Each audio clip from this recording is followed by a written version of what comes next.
En la actualidad, Nvidia es una de las empresas más importantes del mundo. Está valuada en más de 4 billones de dólares. Controla el hardware detrás de todas las inteligencias artificiales en el mercado. Y durante años cambió el paradigma de los videojuegos de una forma nunca antes vista. Todo eso está a cargo de un CEO, Jensen Huang, un empresario taiwanés que empezó lavando platos en un restaurante para sobrevivir en su adolescencia. Hoy te voy a contar cómo Huang pasó de ese trabajo a construir una de las empresas con mayor crecimiento en la actualidad, y cómo nadie, ni él mismo, vio venir cómo su empresa iba a tener impacto directo en la inteligencia artificial. Esta historia comienza en Taipei, Taiwán, el 17 de febrero de 1963. Huang nace en una familia de clase media. Su padre es ingeniero, su madre ama de casa, una familia normal en una isla que en esa época estaba construyendo su propio futuro industrial. A los 5 años la familia se muda a Tailandia, otro país y otra vida. Pero tampoco iban a durar mucho, porque en 1972, cuando Huang tiene 9 años, sus padres toman una decisión que va a marcar todo lo que está por venir. Lo mandan a Estados Unidos con su hermano mayor, sin hablar inglés, sin conocer a nadie, con la expectativa de que allá iban a tener mejores oportunidades. Sus padres lo envían con un tío que acababa de llegar a Washington. El tío, sin conocer bien el sistema educativo americano, busca un lugar donde los chicos puedan vivir y estudiar, y encuentra un instituto en Kentucky. Pero lo que el tío no sabe es que ese instituto no es un internado de buen nivel, es un reformatorio, un colegio religioso para jóvenes con problemas de conducta, en una zona rural de Kentucky que no tiene nada que ver con las oportunidades que los padres de Huang imaginaban. Huang tiene 10 años cuando entra al reformatorio y todos los días tiene que limpiar baños, mientras intenta aprender un idioma que todavía no conoce. 2 años después, sus padres llegan a Oregon, se enteran de dónde están sus hijos y los sacan inmediatamente. Oregon es un nuevo comienzo y Huang lo aprovecha de una manera que pocos esperaban. Se destaca académicamente con una velocidad inusual. A los 15, mientras todavía iba a la escuela, consiguió su primer trabajo, en un Denny's, el mismo tipo de restaurante donde años después iba a fundar una de las empresas más importantes de la historia. Pero por ahora, Jensen Huang lavaba platos y después servía mesas. Décadas después, en múltiples entrevistas, Huang hablaría de ese trabajo con algo que no era vergüenza, era orgullo. No existe el trabajo servil, lavaba platos y limpiaba baños. Esas experiencias me enseñaron eficiencia, disciplina y responsabilidad. Su carrera siguió estudiando ingeniería eléctrica y consiguió trabajo como ingeniero en AMD y después en LSI Logic. En el papel todo iba perfecto, tenía un trabajo estable y para un chico que había limpiado baños en un reformatorio eso ya era muchísimo.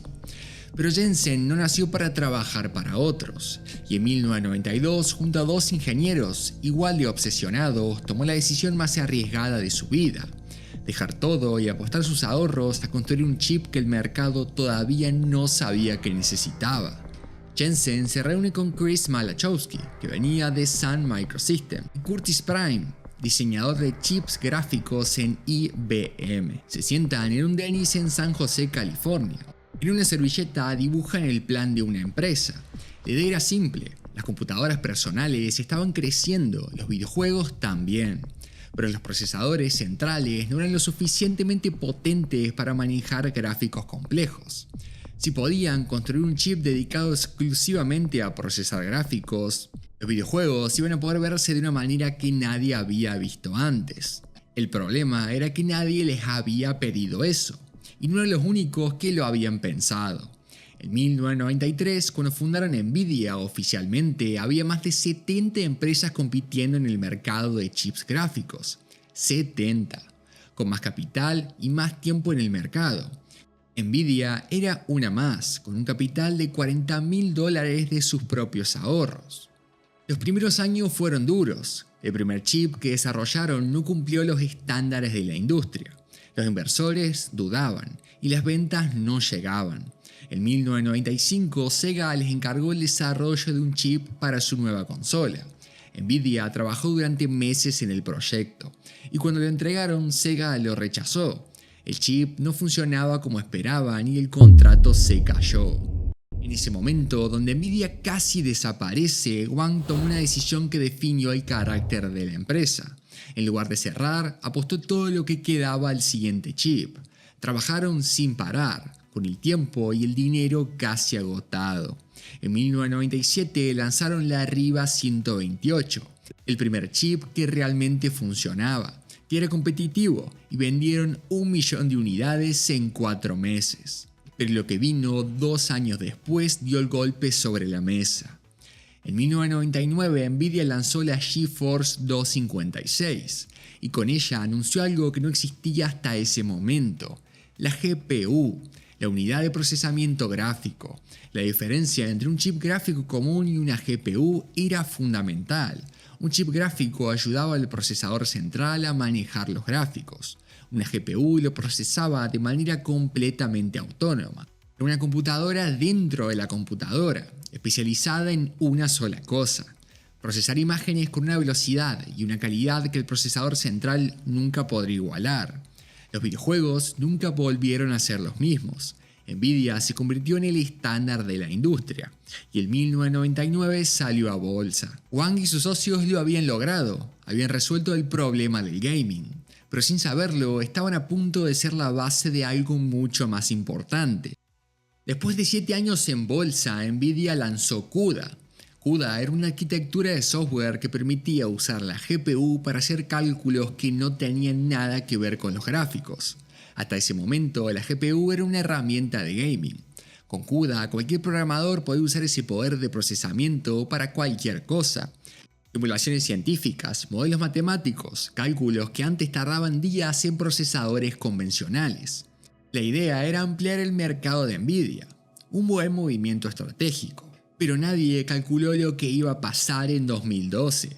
Un grupo de investigadores de la Universidad de Toronto presenta un experimento. Se llama AlexNet, una red neuronal, un sistema de inteligencia artificial entrenado para reconocer imágenes. Lo que hace diferente a AlexNet no era el algoritmo, era el hardware. Los investigadores entrenaron a la red neuronal usando GPUs de Nvidia, y los resultados eran imposibles de replicar con cualquier otro hardware. La velocidad, la eficiencia y la escala a la que podía llegar. Todo lo que hacía la GPU perfecta para procesar gráficos en tiempo real, también la hacía perfecta para entrenar modelos de IA. Gracias a esto se disparó una de las explosiones de demanda más grandes de la historia de la tecnología.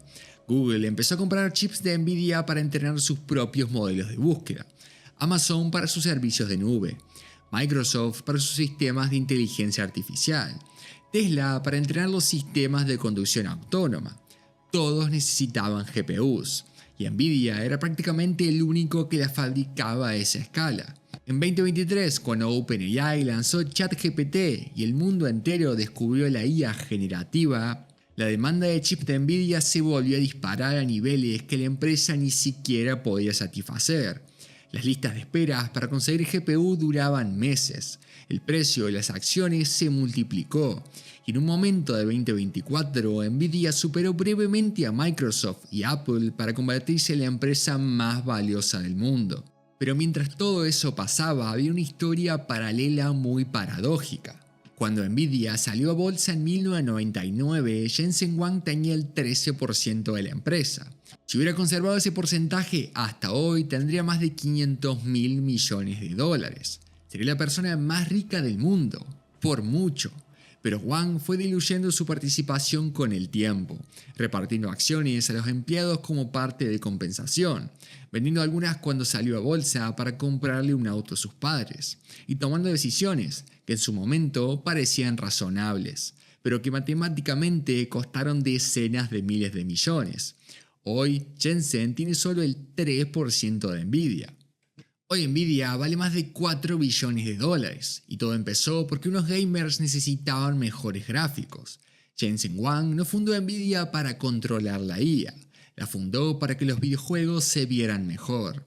Eso es lo que hace que esta historia sea diferente a cualquier otra de éxito tecnológico. No fue una visión del futuro que nadie más podía ver. Fue un chico que lavó platos, que aprendió a trabajar bajo presión, que apostó toda una idea que el mercado ni siquiera pedía todavía. Y cuando el mundo finalmente necesitó exactamente lo que él había construido, su empresa ya estaba lista.